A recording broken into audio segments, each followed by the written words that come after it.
ये बाहर के सब तो अपयस यश, ये सब पुण्य पाप के खेल है भाई, इसमें तेरा कर्तव्य कुछ भी नहीं है। ये तो पूर्व में यशस नाम कर्म का उदय हो तो जंगल में भी जाके बैठ जाए तो वहाँ भी तेरी पूजा करने वाली आ जाए, और तेरे अपयस नाम कर्म का उदय हो तो तू सारी सामग्री जुटा के मेरी पूजा हो जाए तो अभी होते होते गाली दे देगा कोई। ऐसे होता है ना अंतराय कर्म कि सामग्री आ गई, भोजन बढ़िया से बन गया, थाली में आ गया और बस खाने ही जा रहे थे कि ना जाने कहाँ से मक्खी उड़ती हुई आई और गिर गई।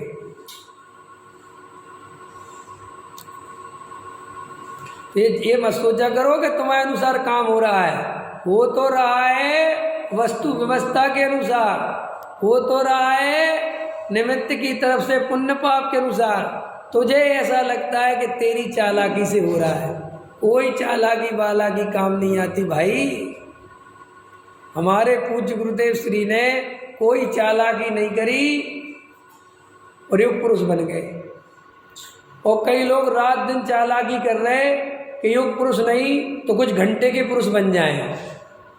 वे घंटे के भी पुरुष नहीं बन पा रहे कि 2-4 घंटे के तो बन जाए, कम से कम 10-20 घंटे का ही कोई युग पुरुष बना दे।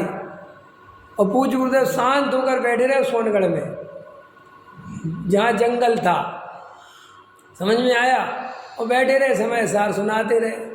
लेकिन प्रबल वाणी का जोर था उनका, प्रबल ईमानदारी थी, प्रबल सम्यक दर्शन था, प्रबल उदय था यशस नाम कर्म का। उनके निमित्त से बहुत प्रभावना होनी थी। बताओ, बेप्रभावना कहीं करने नहीं गए और इतनी प्रभावना, इतना गजब गजब का कार्य अपने आप होता रहा। और हम जैसे पंडित घर घर जाके प्रभावना कर रहे, समझ में आया, तो अभी हम उनके जैसी 1% नहीं कर पा रहे। इससे पता चलता है सम्यक दृष्टि को प्रभावना करनी नहीं पड़ती, उससे प्रभावना होती है। और मिथ्या दृष्टि को रात दिन प्रभावना करनी पड़ती है, लगा रहता है तो भी उसकी प्रभावना सच्ची नहीं होती और कोई स्वीकार करने को तैयार। समझ में आया। और ये सारा जगत तो स्वार्थी है, सब स्वार्थ से तुम्हें पूछ रहे, तुम्हारे धर्मात्मा होने से कोई नहीं पूछ रहा है। अगर किसी पंडित को ये भ्रम हो कि वो धार्मिक है इसलिए उसे समाज पूछती है, नहीं, समाज इसलिए पूछती है कि तुम बोलता बहुत अच्छा है। समझ में। देखो, हम हर ओकेजन पे अलग अलग पंडित बुलाते कि नहीं, हमारे बस जी पैसा बता रहे, समझ में। और क्या, आजकल वही पंडित कामयाब है जो पैसा इकट्ठा करा दे, है कि नहीं। समय सार सुनाने वाला 2 नंबर का पंडित है, पैसा इकट्ठा कराने वाला नंबर 1 का पंडित। क्यों कि समाज को समय सार नहीं चाहिए, समाज को पैसा चाहिए।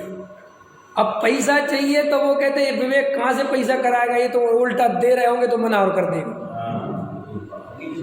समझ में आया। तो अब कैसा आदमी चाहिए जो सबके गीत गा सके, फोन करके पैसा निकलवा सके, स्टेज पे उनकी चमचागिरी कर सके, बिल्कुल पैर ही धोके पीने को तैयार हो जाए। समझ में आया।